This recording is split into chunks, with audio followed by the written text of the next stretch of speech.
Whoa, money here, I'm gonna make it.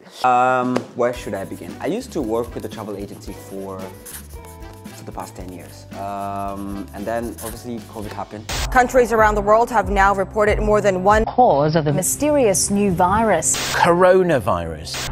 We will meet again. The company pretty much tell me, look, Stefano, you're still gonna be employed, but I was working on commission. So when you work on commission, the more I sell activities, excursion to the clients, the more I get money. And I was having a decent amount because I can say now I'm pretty good on negotiation. This is why also my business for now it's thriving on that. So I learn things from my past job and I migrate that to what I have today. But COVID happened. We did not have a lot of income. Well, I did not have a lot of income. It was very basic, pretty much. Even I cannot say it was paycheck to paycheck. It was even less. I was not reaching paycheck. I had to struggle a lot back then. I need to ask my mom for, can you help me out, please? And trust me, I was a 28-year-old guy asking his mother to a few cash.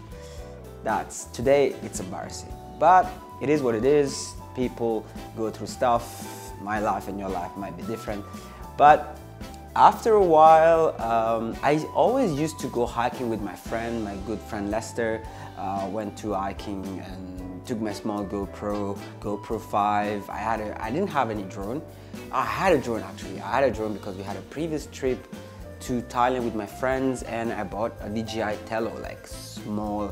I'll put a picture because I don't have it anymore. I don't think even I have a video about this drone anymore. But it was the first small drone of DJI. I could just flip. It was shooting 720p. Like, whoa, 720p. And not even 1080p, man. I think it was 720p, 24, 30 FPS. I don't remember. But that's when I got to like drones. I was back in 2019. So the COVID hits, didn't have any job. Well, I had a job, but very small amount of money. And I was still going hiking because we had a lot of time. Until then, the government decided no movement, nothing, stay at home was even more depressing.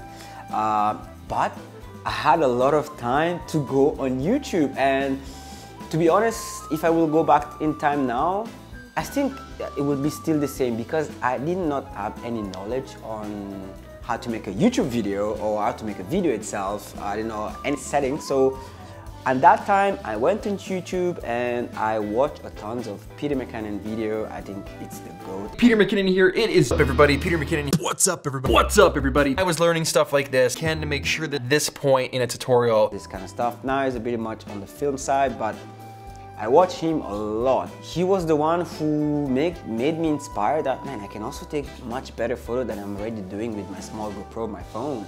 I was so inspired, and was his friend Matt, also very cool guy. So they inspired me. I watched tons of tutorials on YouTube and I learned a lot of stuff. So by the time Seychelles was opening up again for tourism, I had much more knowledge about photography. And I remember there was still not a lot of clients, so we were taking shift, who's working today, who's not working today, staying at home.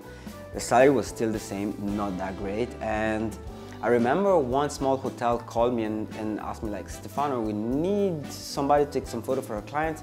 Apparently the photographer canceled on them. Can you try and help us out? And I was like, okay. But I've never actually taken any photo like portrait. I never done wedding before. Like, what am I supposed to do here, you know? And for that point, I said, you know what? Let's just say yes now and figure it out later. And you have to remember, it's a wedding. It's not something like if you get it wrong, we can redo it tomorrow. No, they get married one day, so it's a lot of pressure. Every time, even today, sometimes like I need to get this right, which I normally do.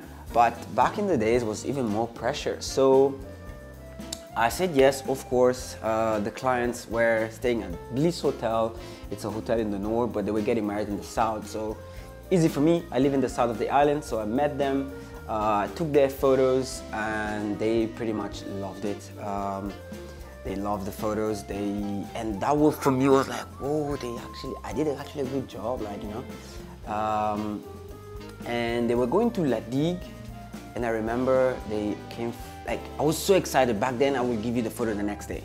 Like, I was so excited. I would go home, edit the photos, send you via WeTransfer. Back then I was not paying WeTransfer, so you had 7 days to download your photos because I'm not paying for WeTransfer yet. So I sent the photos the next day, and the client was like, oh my God, so nice, blah, blah, blah. We love it. Can you come with us on La Digue, which is another island where I live from? And I was like, what?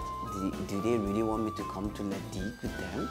And they said, yeah, man, we will pay, tell us how much you will come, we'll pay your ticket, we'll pay for the full day. We want you to have with you for a full day going around, take some photos. We like your photos so much, which they actually already had a photographer booked on the island, and they actually canceled the photographer. And I was like, what? It's my first shoot, I'm already canceling people. But I mean, I felt bad for the photographer because, you know, if it was me in my shoes, I would also be pissed that they already booked me and then suddenly they cancel. This is why today I take deposit.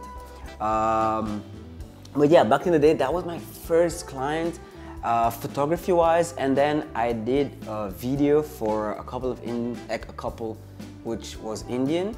I don't have the footage anymore because one of my hard drives got corrupted, but I did the video with a fucking GoPro 5, man.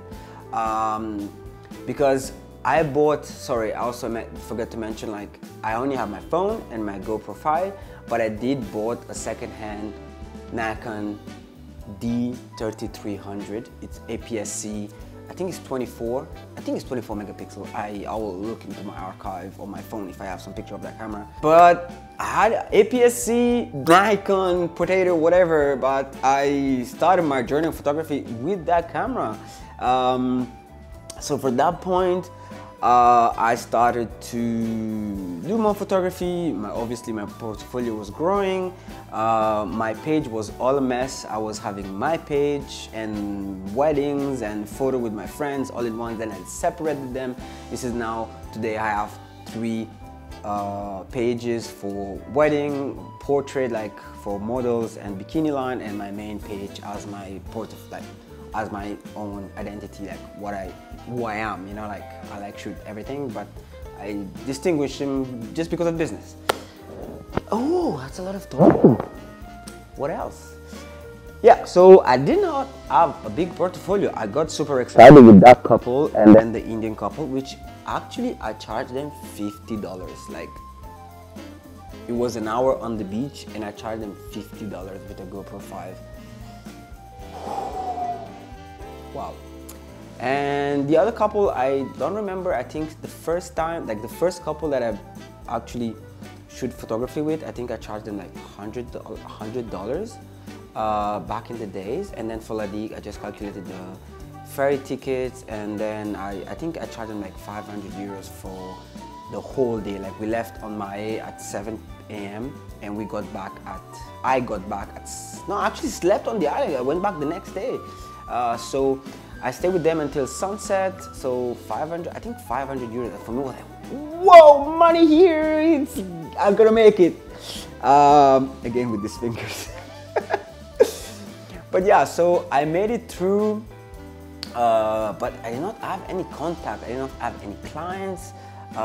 So it was still slow, but posting, people start to notice that I'm taking wedding couple. Like, I only had 2, honestly. Then I still keep asking my friends, can we shoot, can we do this, can we do that? So portrait did help me a lot. And then finally one of the, I think they're the best wedding planner here in the Seychelles. They called Mr. and Mrs. Seychelles. They were looking for a new photographer because I guess who they had were now charging way too much money. And they asked me, how much will you charge? And I said, you know what, let's try it. And I said, you know, for 1 hour, I will charge 200 euros. That was like 4 years ago. And they say like, oh, cool, no problem, that's fine by us. And I started to get a tons of weddings with them. I built up my portfolio. I built up my reputation of taking nice photos. And today I've worked with a lot of clients. Like, I have my website, I have direct bookings, I have bookings with travel agency, I have bookings with wedding planners. But it was not easy at the time, it's now, I think 2019, 20, 1, 2, 3, 4. So it's 5 years I've been doing this, and it's not easy. You grow, you learn, and one thing, again, another tips here, if you made it this far, invest in yourself. Invest in yourself could be the best thing that you do. Just because if you're thinking one camera, one lens made you have a good job, doesn't mean that you want to stay there. You want to get better clients, you want to get more money out of it, but you also need to give much more better quality. So if you think like, okay, I'm fine of getting 50 euros for 1 hour, which I was not doing anything so, and you start to learn, you start to understand, you do better picture, you do better that, you upgrade one camera, one lens, and then you stay put. Other people are more hungry to get it, so they will get another camera, another lens, and they grow. That's what I did. Today I will still spend $3,000 on a lens just because I know it's gonna evaluate my work much better. The money is gonna come back. For me, investing in myself, it's never a liability. I do photography for weddings most of the time, as I said, and I do like with bikini brands, I do some hotels sometimes, I shoot underwater with the dive center. But those are trades that develop down the line, especially underwater. I just recently started shooting underwater maybe a year ago. I was always doing it with my GoPro, but I was scared to buy a diving case for my Canon, just because I was scared that it will sink, not sink, but it will like, water will come inside and flood. You know, I was scared that it would be flooded. For now, it hasn't. I always careful when I close the lid and check my vacuum pump, whatever. And today I'm a Canon user. I'm not a Canon ambassador. I wish I was a Canon ambassador, but we are in Africa, which Canon Africa doesn't really look on this region so much. What I'm looking at is more like Canon Australia, USA, Europe, Asia. They're more active, but when it comes to Canon Africa, I guess we get a bit forgotten. But anyway, I love the brand itself. It's not that I'm shooting with Canon to be an ambassador, so that's fine by me. They do great cameras. Eventually, they actually a bit catch up now with Sony because they finally gave us C-Log 2 in the recent Canon R5 Mark II, which I don't have yet.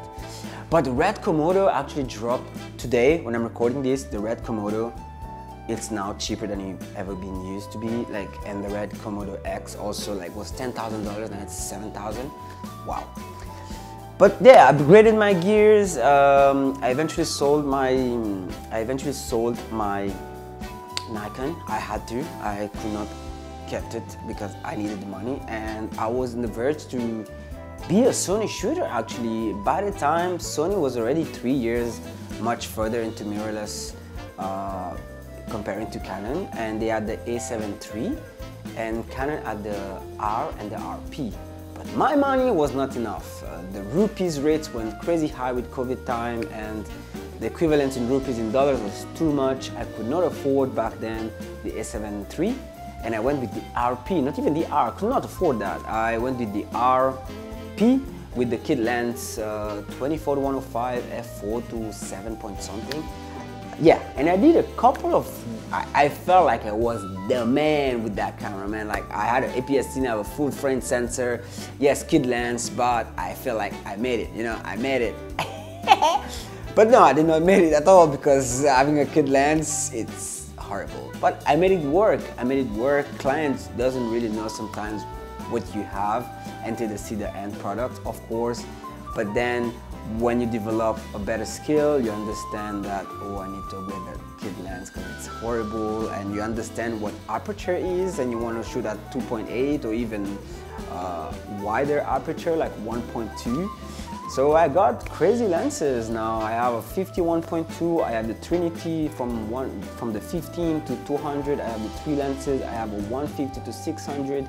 It's a Sigma one because I cannot afford a Canon that costs like $14,000, but it's an EF version. I went with, I like to travel as well, so we went to Namibia, I did a safari and I used that lens, worked great. So this is the story of me that today I am where I am today because I invested in myself. I was not afraid to go out of my comfort zone, which next year I'm actually gonna put myself again out of comfort zone, planning to leave Seychelles with my girlfriend to be a bit outside of the country or the island. Which one is it? But yeah, that's my story. Thank you so much for, I know this video is very long. Please, again, if something was useful or was entertaining, please like and subscribe to my video. If you have any questions or where you are right now, do you need a bit of a guidance, let me know. I might be able to help you out or just give you my point of view, and then you can always decide. I had friends that tell me a lot of stuff when I was learning, and if I had my ego playing too much on me, I would have not been here today. The one thing I will always tell everyone, listen to somebody that knows better than you, because they're a bit further, means they did something, they are doing something good. Doesn't mean they are perfect, but you just take the time to listen, evaluate, see if it was helpful or not, and then move forward with what you think it's right or wrong. But if you feel like your ego is way too much, just go out of the window with this video. Don't watch it, because you're not gonna take anything seriously from me. But anyway, guys, bicep. Wow. Anyway, see you. Peace.